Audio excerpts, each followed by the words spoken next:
La idea de presentar esta parte del trabajo está relacionada directamente con un componente dentro de lo realizado del ámbito de biodiversidad en el sistema lagunar de Chacchoc.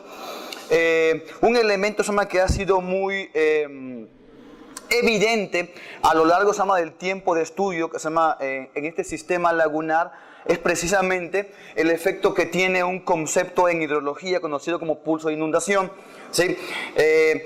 Lo vamos a manejar desde el punto de enfoque de las aves, que es la parte que un servidor maneja, ¿sí? Y pues sin duda es uno de los grupos que más directamente se ve impactado, ¿sí? Por este fenómeno hídrico que básicamente aplica y bastante bien dentro de la planicie aluvial de Tabasco, ¿no? Entonces he titulado la importancia del pulso de inundación, ¿sí? Para las aves en el sistema lagunar de Chacchoc en Emiliano Zapata. Para retomar básicamente qué consiste el concepto de pulso de inundación. Lo propuso, ¿sí?, un ingeniero hídrico, en el cual él propone que este pulso se refiere a una inundación anual de áreas con relieve plano, ¿sí?, adyacentes a grandes ríos. Dado que nuestra investigación, ¿sí?, del FOMI se está realizando en uno de los ríos más importantes, ¿sí?, de Centro Norteamérica, básicamente este fenómeno ocurre, ¿sí?, con una gran fuerza, ¿no? Dentro de una cuenca que se maneja con pulso de inundación podemos identificar tres regiones muy bien definidas. Una zona de captación, que es donde generalmente se establecen, ¿sí?, un conjunto de tributarios para formar una gran corriente principal o un cauce principal. Esa es una parte muy importante porque del número de afluentes y tributarios que se establezcan de un principio, se va a establecer un canal principal. Entonces esta parte es muy importante porque ayuda a captar a la escurrentía. El pulso de inundación también depende obviamente de los regímenes climatológicos, sobre todo de la precipitación. Ahorita vamos a mencionar también un poco de eso. Tenemos una segunda zona dentro de los sistemas fluviales con pulso de inundación, que es la zona de canales, o la llamaríamos de encajonamiento de los ríos. Es decir, donde por el relieve que presenta la cuenca no hay un desbordamiento del agua hacia las riberas adyacentes, ¿no? Entonces esa parte es muy importante, ¿sí? Y bueno, tenemos la zona, ¿sí?, o llanura de inundación, que generalmente ya hay un relieve bastante plano y donde generalmente el río, con precisamente ese incremento del volumen producto de las precipitaciones en la zona de captación, puede derramar una o varias veces a lo largo de un ciclo anual. Precisamente por el gran conjunto de factores que tienen que ver con el pulso de inundación, no es tan fácil predecir, ¿sí?, el número, ¿sí?, y la intensidad de los pulsos de inundación a lo largo de un año, ¿no? Generalmente les llamaríamos inundación en la parte baja de la cuenca. Nada más para poner en perspectiva lo del pulso de inundación, ¿sí? Y básicamente es un fenómeno hídrico que está influenciado por tres grandes factores: clima, geología y geomorfología. Obviamente se requieren pendientes, ¿sí?, características del suelo y, muy importante, el régimen de precipitaciones del lugar.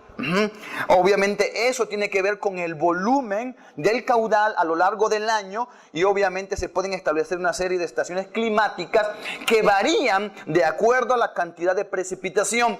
El esquema, ¿sí?, que aquí se presenta maneja, ¿sí?, cómo funciona un ciclo anual que está sujeto a un pulso de inundación, ¿no? Donde tenemos generalmente en temporada de secas, ¿sí?, este esquema, ¿sí?, donde tenemos el nivel del agua del afluente en sus niveles más bajos, y donde generalmente se permite un repoblamiento de vegetación riparia de tres tipos. Las de tipo herbáceo, generalmente de vida anual, es decir, toda esa vegetación que cubre la ribera. ¿Sí? Hay una parte también de vegetación arbustiva que también es tolerante a cierto momento de inundación. Y también tenemos una vegetación arbórea dentro de la zona de planicie de inundación que es tolerante a una época, ¿sí?, de anegación. podemos encontrar dentro del estado, por ejemplo, el sauce llorón, ¿sí? El árbol de tinto, ¿sí? El pucté, y hay una gama de plantas arbóreas que sí soportan este régimen de inundación, ¿no? Generalmente en esta etapa, y voy a hacer un poco de énfasis en la parte de los peces, porque bueno, se vuelve el elemento más importante para determinar precisamente los gremios tróficos que tienen que ver con las aves que van a estar a lo largo de. Entonces, generalmente en esta época los peces tienden a reproducirse en el cuerpo de agua principal. En una segunda etapa, cuando inicia el pulso de inundación, ¿sí? Hay un incremento, ¿sí? En los nutrientes suspendidos. Es decir, ese arrastre, ¿sí? Que tiene el volumen de agua viene trayendo también una gran cantidad de materia orgánica suspendida, nutrientes sólidos. A partir de aquí comienza un fenómeno muy importante, la formación de la vegetación hidrófita, ¿sí? Temporal, que puede ser flotante, que puede ser sumergida, ¿sí? Y también comienza un proceso de descomposición de las hierbas, lo cual empieza a formar una gran cantidad de detritos vegetales que se encuentran y enriquecen precisamente estas llanuras. Va a ser muy importante porque tiene que ver con el ciclo, ¿sí? Trófico de formación, fitoplancton, zooplancton, macroinvertebrados, y obviamente es la oportunidad de alimentación para que peces jóvenes y adultos prácticamente alcancen, ¿sí? Una gran cantidad de hábitat que les es imposible mientras no se da el pulso de inundación. Obviamente gran cantidad de materia orgánica en descomposición baja los niveles de oxígeno. Los peces penetran todo lo que les permite la presencia del oxígeno fuera. Grandes, obviamente, entre más grande sea la llanura de inundación, los procesos de recambio con oxígeno atmosférico son mayores también. Eso es muy importante, ¿sí? En una etapa, ¿sí? Del descenso del agua, es decir, cuando disminuye, ¿sí? La escorrentía, ¿sí? Comienza un proceso de degradación de materia orgánica, pero también se viene un arrastre de detritos hacia el cuerpo de agua principal. Y aquí tenemos un punto muy importante, que se acarrean una serie de nutrientes producto de esa descomposición de la materia al cuerpo de agua principal. También enriqueciendo parte de la dinámica del afluente, en este caso el Usumacinta, ¿sí? Estamos en el contexto de lo de Chacchoc. Aquí ocurre algo interesante. Si quisiéramos emular el pulso de inundación a través, por ejemplo, de una presa, prácticamente se cortaría un flujo, ¿sí? De sedimentos. Las presas concentran gran cantidad de sedimentos, ¿sí? Es decir, permiten el flujo del agua con un porcentaje de sólidos suspendidos, pero no de todos. Entonces, sí se alteraría en parte, ¿sí? Este ciclo de inundación en las llanuras aluviales, ¿no?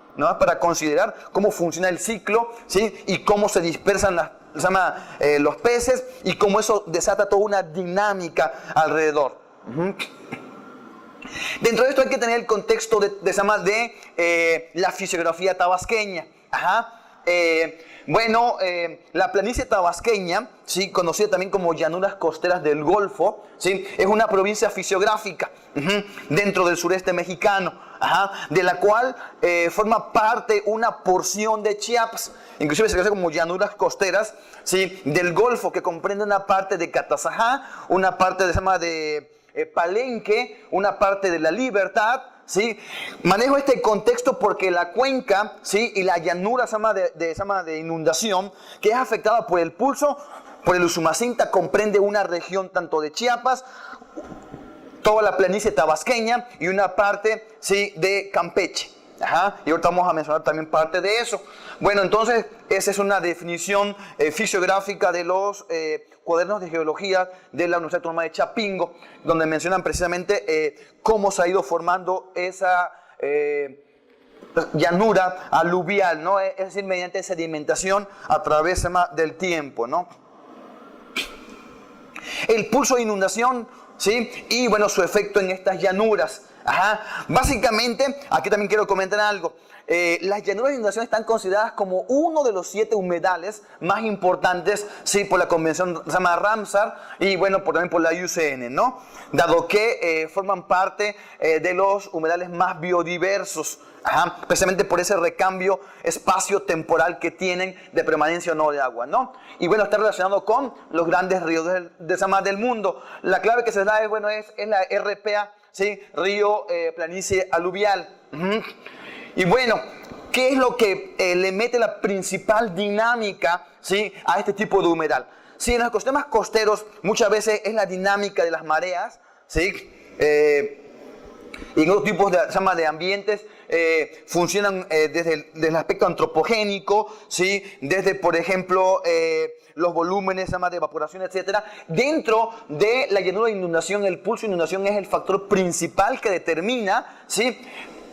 La fuerza con la que trabaja este tipo de humedal, ¿no? Y obviamente la gran cantidad de interacciones que se empiezan a desarrollar. Sí, bueno, considerando precisamente esas variaciones climáticas, geomorfológicas, ¿sí? Geológicas y bueno, hasta el número de afluentes, ¿sí? O tributarios que tienen efecto directo sobre el cauce principal, es que precisamente tenemos un rango muy amplio de predictibilidad. Por lo tanto, ¿sí? Tenemos fenómenos atípicos dentro del pulso de inundación como el que ocurrió este año, ¿sí? Donde tuvimos un pulso de inundación a finales de mayo, principios de junio, ¿sí? Que obviamente volvió otra vez a llenar, ¿sí? Las llanuras aluviales de toda la cuenca baja, ¿no? A partir de Balancán en la zona de Leona Vicario hasta los pantanos de Centla. ¿Sí? Generalmente la literatura menciona dentro de la periodicidad de los pulsos de inundación para Tabasco, ¿sí? Un rango entre septiembre a febrero, ¿sí? Es decir, la época de frentes fríos generalmente, ¿no? Parte de lluvias y sobre todo frentes fríos. Pero podemos tener precisamente, como dice aquí, una variabilidad en la predictibilidad a lo largo de, precisamente por fenómenos atípicos. Bueno, estamos en un año del Niño, ¿no? Entonces, pues sí tuvo un efecto que ahorita vamos a ver parte de esas imágenes también, ¿no? ¿Sí? Y bueno, obviamente eso tiene que ver con la cantidad de sedimentos que se puedan generar. Ahí tenemos una parte todas las fotos corresponden a la cuenca de Usumacinta en la parte baja, ¿no? Esa es la zona de Jobal, con un pulso de inundación en noviembre del año pasado. Ahora vamos a ver cómo se maneja una secuencia. Bueno, nos tocó ver toda la secuencia completa de un pulso de inundación anual a lo largo de los 8 meses de muestreo, ¿no? Nada más esto es una recapitulación de la cuenca de Usumacinta, ¿sí? Para hacer énfasis sobre todo en el volumen que se maneja del caudal de 125.000 millones de metros cúbicos, ¿sí? Anuales, ¿no? O sea, más del 30% del agua escurre por esta cuenca. Eso quiere decir, o sea, nos da una idea del efecto de amplitud que tiene la llanura de inundación en la parte baja. Y bueno, lo que les mencionaba, los máximos, ¿sí? Pulsos que se dan, sobre todo a partir de septiembre a noviembre, ¿no? Pero pueden también concentrarse, ¿sí? En diciembre, enero. O sea, son más frecuentes en esos meses, pero no son exclusivos de los mismos, ¿no? Esto es simplemente para poner en contexto las principales subcuencas y obviamente el gran conjunto, ¿sí? De tributarios que lo hacen grande.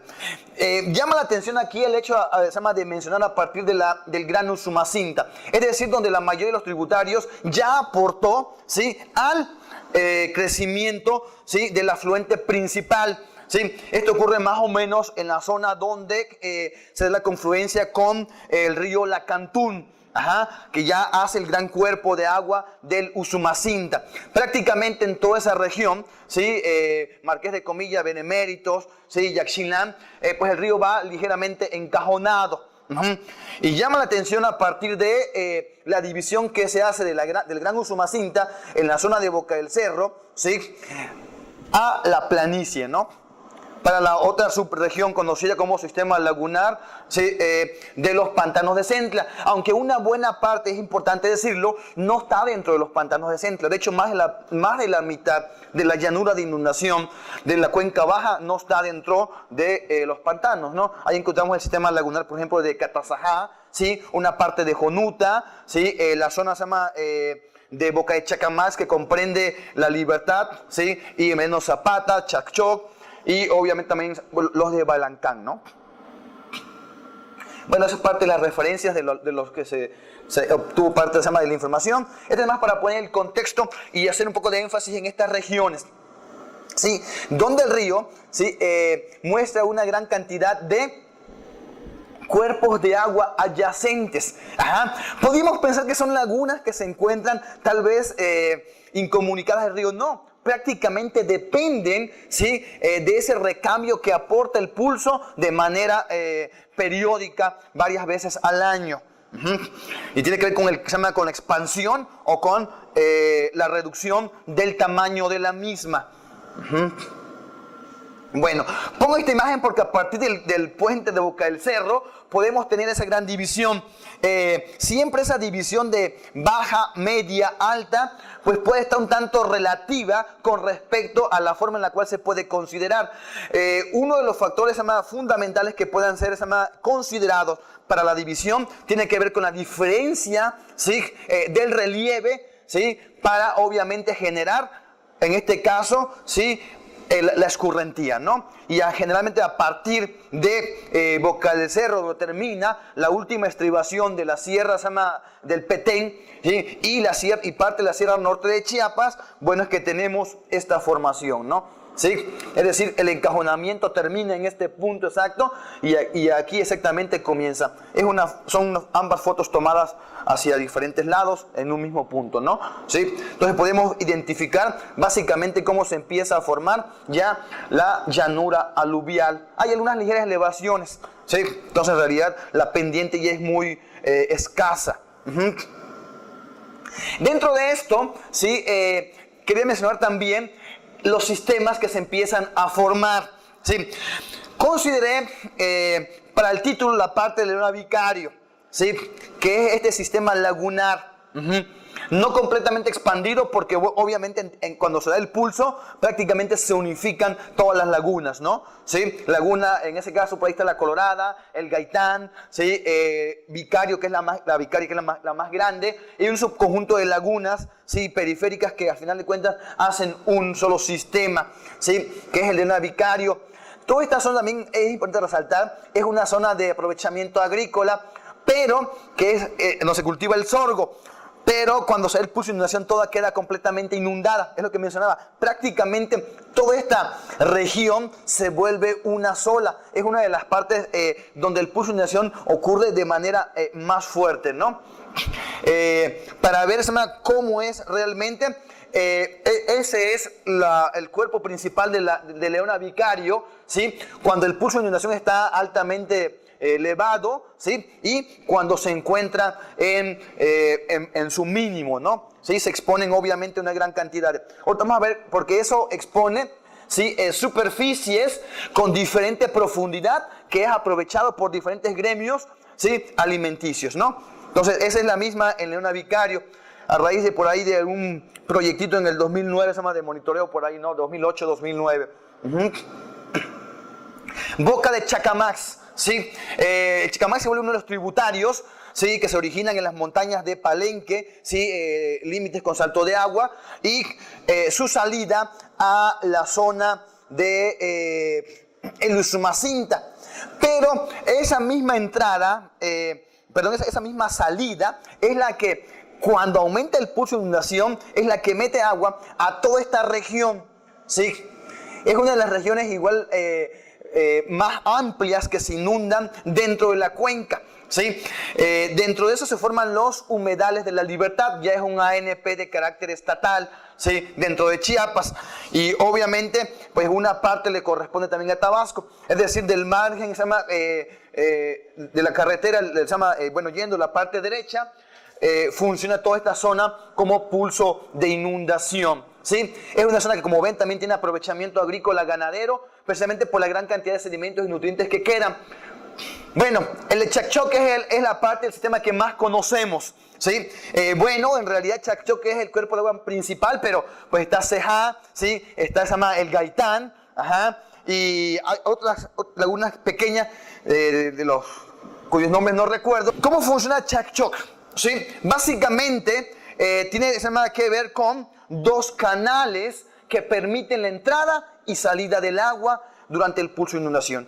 Uno el que está en Chablé y el otro que se encuentra en la entrada de Pochote, ¿no? Esos dos canales, ¿sí? Que apenas aquí se perciben, estos, ¿sí? Y acá está el otro de Chablé, inundan todo este sistema. Ahí nos vamos a hacer un poco el énfasis ahorita en la parte de Chakchok. Dos canales que meten gran cantidad de agua cuando se da el pulso de inundación, cambian todo el sistema de esa llanura.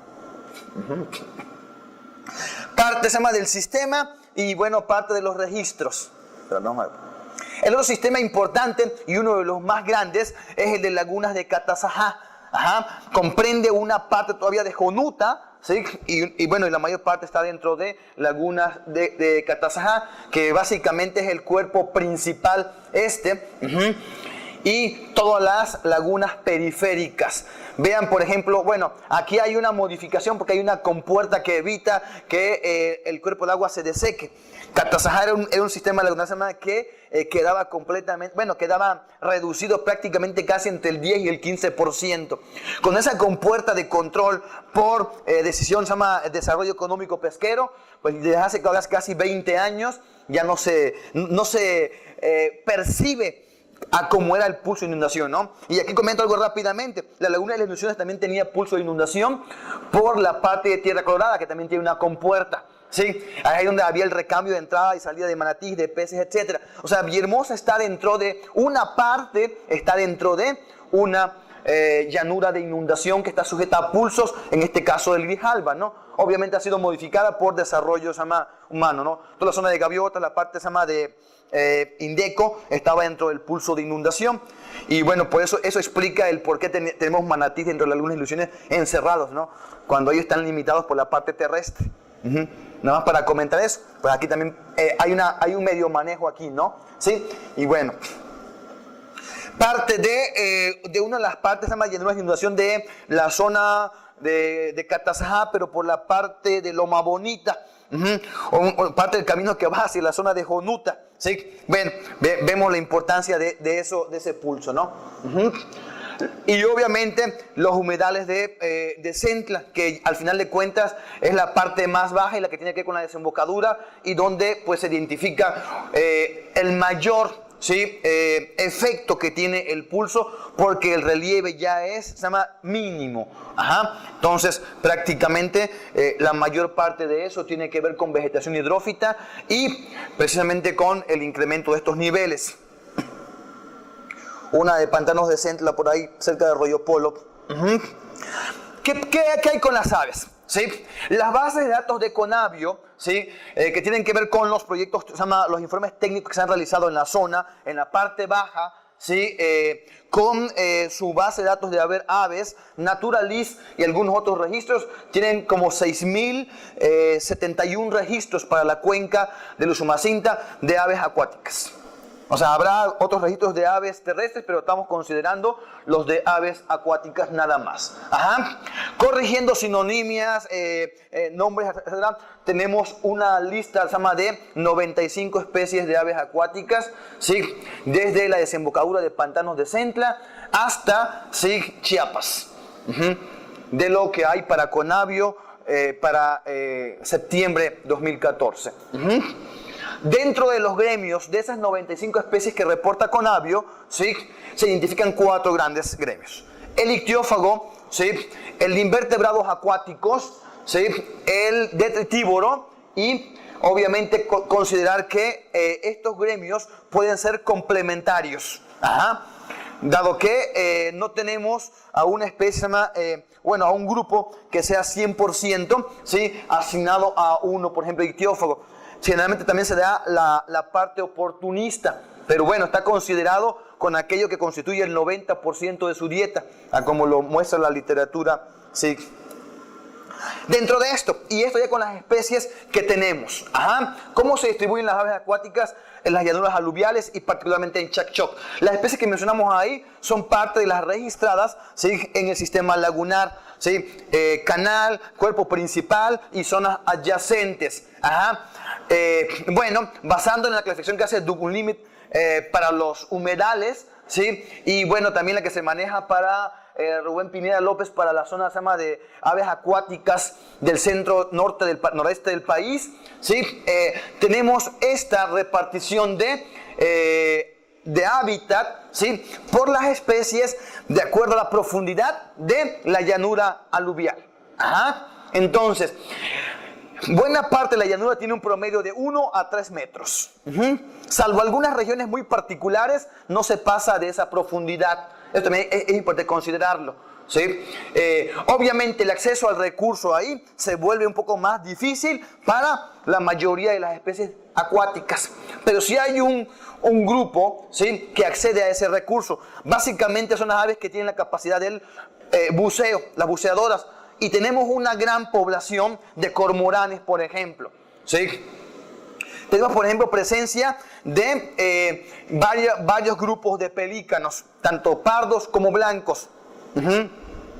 Este hábitat también lo utilizan, ¿sí?, golondrinas marinas. La primera parte se llama, de la llanura, que tiene de 1 a 3 metros, también lo usan, ¿sí?, obviamente gaviotas, el águila pescadora.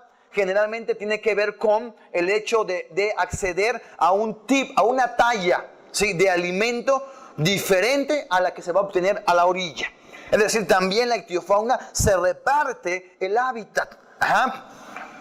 Tenemos la zona central del cuerpo de la llanura de inundación. Identificamos una segunda zona de 60 a 20 centímetros que es ocupada por un grupo de aves mucho más amplio, ¿sí? Generalmente ahí entran la mayoría de los patos, ¿sí?, que migran, también llamados patos de superficie, que combinan la parte detritívora con la parte ictiófaga. Algunos también son filtradores, ¿sí?, del plancton. Dentro de ellos, pues ahí están algunas de las especies, ¿sí?, sobre todo Anas discor, pero también tuvo Anas clipeata, reportada por la zona de Chacchok a lo largo del estudio, ¿sí? Y bueno, los martines pescadores prefieren una zona intermedia de inundación, ¿sí? Pero algo que llama mucho la atención es esto. El rango de menos 20 centímetros, ¿sí?, hacia abajo es la parte que más favorece, ¿sí?, a este grupo de aves. Quiere decir que en las zonas, ¿sí?, periféricas, ¿sí?, con escasa profundidad, vamos a tener la mayoría de las garzas, por ejemplo. O sea, tenemos casi, son 13 especies de garzas, por ejemplo, repartidas ahí. Los playeros de patas largas, tringas, por ejemplo, sí, monjitas, están dentro de él.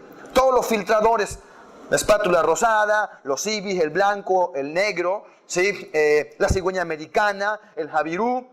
Muchas especies ocupan básicamente esta zona. Porque la llanura de inundación expone una gran superficie, pero a baja profundidad, ¿sí?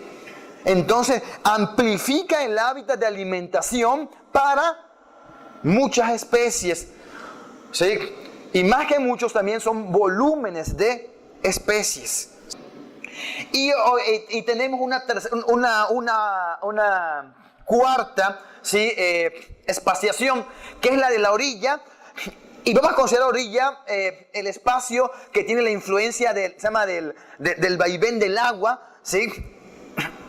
Es decir, pueden estar tanto fuera como con profundidades de hasta 4 centímetros. ¿Por qué? Aquí hay un grupo muy importante, ahorita vamos a ver imágenes también, de Cheralius y Calidris actitis, que es un grupo bastante amplio, muy numeroso, ¿sí?, pero cuyas patas no pasan a veces de 3 centímetros.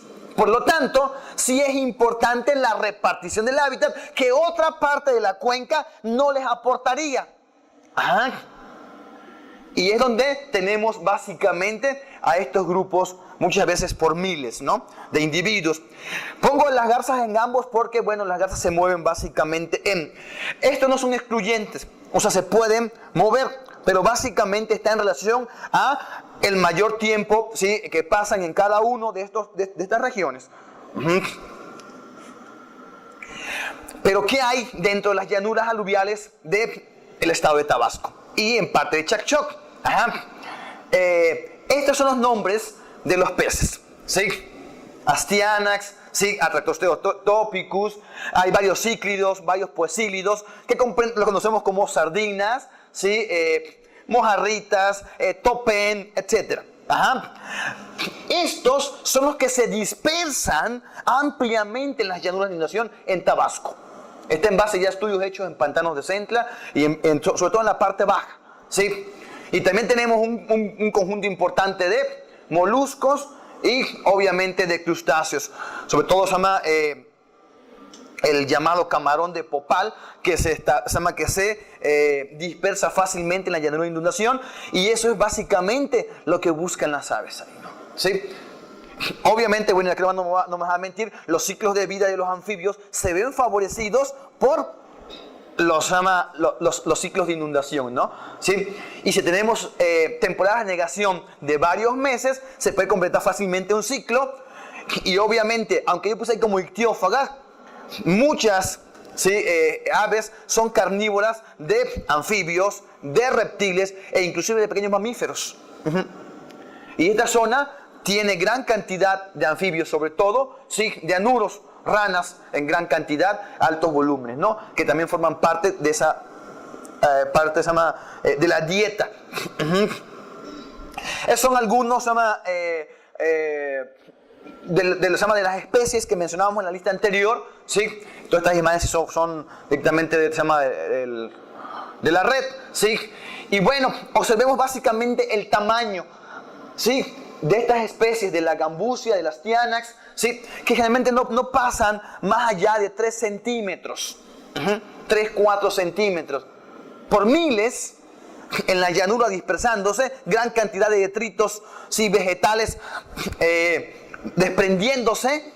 Básicamente hay un florecimiento, ¿sí?, hay un alto índice de reproducción de estas especies, ¿no? Esto congrega en algunas ocasiones a miles de aves, yo les he llamado comederos, donde de repente cuando viene el regreso del agua, del pulso de inundación hacia el cuerpo principal, quedan concentrados miles de estos organismos en grandes charcas, ¿no?, que concentran una gran cantidad de animales. Como las charcas tienen diferente tamaño, la evaporación y el secado ocurre de manera diferencial. Y ahí viene algo interesante, una migración, ¿sí?, espacial a lo largo de la cuenca, ¿no? Muy importante para el mantenimiento de la biodiversidad, en este caso de aves, ¿no? Dentro de Chacchoc, ¿sí?, se hicieron 8 muestreos mensuales, ¿sí?, donde se consideró, se pudo registrar el pulso de inundación. Se registraron 150 especies de aves, ¿sí?, tanto terrestres como acuáticas. De ellas 49 especies son acuáticas. Si consideramos el dato que tiene Conavio de 95, pues tenemos más del 50% de las registradas para toda la cuenca en este sistema, ¿no? Entonces es un número bastante elevado, ¿no? ¿Sí? Aquí es para ver cómo funciona el pulso de inundación en Jobal, ¿sí? La entrada, el desbordamiento del río, ¿sí?, llena toda una planicie. No tengo el dato de qué tantas hectáreas sean y cosas así, ¿no? ¿Sí? Aquí vemos todo el río desbordando hacia el interior, toda la zona de Jobal. Disminuye el nivel del agua. No hay fotos de todos, pero cuando está el nivel elevado, pues había gran cantidad de cormoranes, pelícanos, gaviotas, etc. Cuando disminuye, pasa esto. Estas fotos son en la misma zona. ¿Sí? O sea, miles de aves acuáticas aprovechando. Hubo una etapa intermedia de descenso que tenía gran cantidad de pelícanos y gaviotas. No tenemos fotografía de eso, pero en la parte intermedia, al menos de Chacchoc como tal, sí, del problema. Luego se establece esto, ¿sí? El uso se llama de agricultura se llama temporal, ¿no? Aquí la agricultura temporal la mató porque fue el pulso de inundación atípico de fines de mayo, principios de junio. Esta foto fue en julio, ¿sí? Prácticamente pues fue un pulso inusual al que no está acostumbrado la gente y pues se perdió la mayoría de los cultivos. Obviamente se vuelve a dar otra vez el regreso de las aves, ¿no? Lo que les digo, el movimiento, ¿sí? Espacio-temporal a lo largo de la cuenca de acuerdo a la disponibilidad del agua. Ahí se ve con estos pues cíclidos, se llama cíclidos, invertebrados, macroinvertebrados, ¿no? En Chakchok, ¿cómo funciona el pulso? Cuando el pulso está alto, esta es la visión panorámica de, y son algunas especies representativas dentro de Chakchok. Viene el proceso de descenso, ¿sí? Vean cómo se exponen zonas altamente sedimentadas dentro de la laguna. A esto me refiero con que también el sistema tiene diferentes profundidades que se van exponiendo gradualmente. Hay un recambio. Estas especies no están cuando el cuerpo de agua está alto. Entramos en la tercera etapa, ¿sí? Vean, viene el descenso y aquí tenemos una hilera de aves, ¿sí? Que están aprovechando partes semiprofundas y obviamente la exposición de la parte baja. Una cuarta, donde, bueno, que fue el nivel más bajo que se llama que vimos a lo largo de los 8 meses en Chakchok, corresponde a esta. Prácticamente el cuerpo de agua se redujo casi como en un 60%, ¿no? O sea, más de la mitad desapareció por el pulso de inundación. O sea, bueno, llegó la etapa de inundación. Y vean lo que aparece, ¿sí? Todo este conjunto de playeritos que no van a tener acceso a los recursos si el agua no disminuye, ¿no? ¿Sí? Entonces, pues ahí estamos viendo también la repartición, el tamaño de las patas es muy importante. Y obviamente los más pequeñitos pues no aparecen, pero también estaban por ahí, ¿no? Sí. Bueno, esa es básicamente la idea que quería manejarles.